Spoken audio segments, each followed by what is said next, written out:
بتحبوا العكاوي؟ تعالوا النهارده هنعملها بطريقة جديدة وكمان طعم حلو جدًا، جدًا.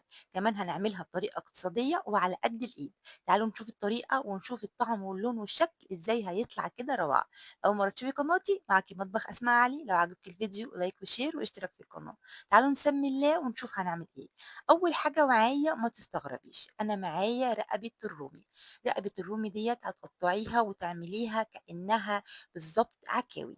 بس حاجة كده على قد الإيد، يعني شبه بُصّي، يعني شبيهة جدًا، جدًا للعكاوي، بس سعرها متوفّر جدًا، جدًا وعند أي فرارجي كده هتلاقيها. طبعًا ديّة بتاعة الرومي اللي هو بسم الله ما شاء الله بيبقى حوالي 20 كيلو، فالرقبة بتاعته ممكن توصل ل2 و3 كيلو. عاوزة أقول لِك إن الكيلو منها رخيص جدًا، جدًا، لو عاوزة تسألي في الكومنتات أو التعليقات كده أنا هاقول لِك السعر بكام وممكن تجيبيها كمان منين. خلاص كده تمام، أنا جبتها هاقطّعها بقى يعني قطع، قطع وهابدأ إن أنا أغسلها كويس جدًا، جدًا بمَيّة وخل وليمون وهاسيبها كده منقوعة في المَيّة كده ساعة و وهابدأ بقى أورّيها لكم. زي ما أنتم شايفين كده بقت قطعتها حلوة، يعني شبه العكاوي بالضبط، ما بتفرقش حاجة حقيقي في الطعم ولا في شكل الصينية كمان. خلاص كده تمام، هابدأ بقى أحضّر الحاجة بتاعتي. معايا صينية وممكن نعملها في حلة وممكن نعملها في طاجن. معايا فلفل ألوان مقطّع أحمر وأصفر زي ما أنتم شايفين، ومعايا بصلتين كده كبار مقطّعين، ومعايا طماطم مقطّعة، وكمان معايا معلقة توم مفروم صغيّرة. هابدأ كده أضيف المكونات على بعضها، ومعايا معلقة صغيّرة من الملح، نُص معلقة من الفلفل الأسمر، نُص معلقة من البابريكا، ونُص معلقة من التوابل أو البهارات.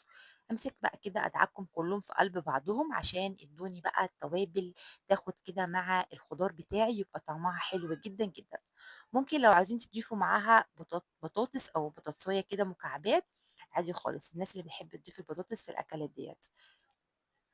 خلاص كده تمام، هابدأ بقى أجيب القطعة بتاعتي اللي أنا قطّعتها كده و أنا هاقول عليها عكاوي مش هاقول عليها رقاب، لإن هي الطعم بصراحة مش هيفرق نهائي. كمان شكلها لمّا بتستوي بتبقى لون اللحمة بالضبط وطعم اللحمة وما بتفرقش أبدًا. خلاص كده أنا قلّبتها كده، دعكتها بالتوابل بتاعتي كده والبصل والفلفل، وهابدأ إن أنا أرصها في الصينية بتاعتي. طبعًا هي بتاخد برضه سِوَى سِنّة، يعني ما بتاخدش سِوَى الفراخ البيضا، لأ هي بتاخد سِوَى سِنّة، فلو حابين تسووها من فوق تمام، عاوزين تسوّوها من فوق وبعد كده ممكن تحطّيها مثلًا في طاجن تدّيها وِش كده في الفرن عادي خالص، زي ما أنتم حابين تعملوها اعملوها، يعني لو تنفع في الفرن ماشي، تنفع من فوق ماشي، بس هي بتاخد سِوَى شوية. يعني أنا مثلًا حطيتها في الفرن للأمانة لقيتها إن هي هتاخد سِوَى معايا، فرفعتها كده على البوتاجاز من فوق فاستوت معايا بسرعة. زوّدتها كده كوباية من المَيّة، طبعًا لو هتسوّيها على البوتاجاز بتضيفي لها كل فترة كده كل 10 دقايق ممكن تضيفي لها حوالي نص كوباية مَيّة يعني تستوي فيها، أنا مش عاوزاها طبعًا لمّا أطفي عليها يبقى فيها مَيّة. خلاص كده تمام، مش مستعجلين، خلاص نضيفها في الفرن كده تاخد ساعة في الفرن، بس هتطلع معاكِ بقى مستوية سِوَى المندي، تطلع حلوة جدًا، جدًا. ممكن تغطّيها بورق فويل كده و تحطّيها بقى في الفرن كده لمدة ساعة. خلاص كده هي استوت معايا زي ما أنتم شايفين، طلع فيها صوص كده طعمه حلو جدًا، جدًا، يعني تاكليه كده قبل ما تاكلي قطع الفراخ ديّة.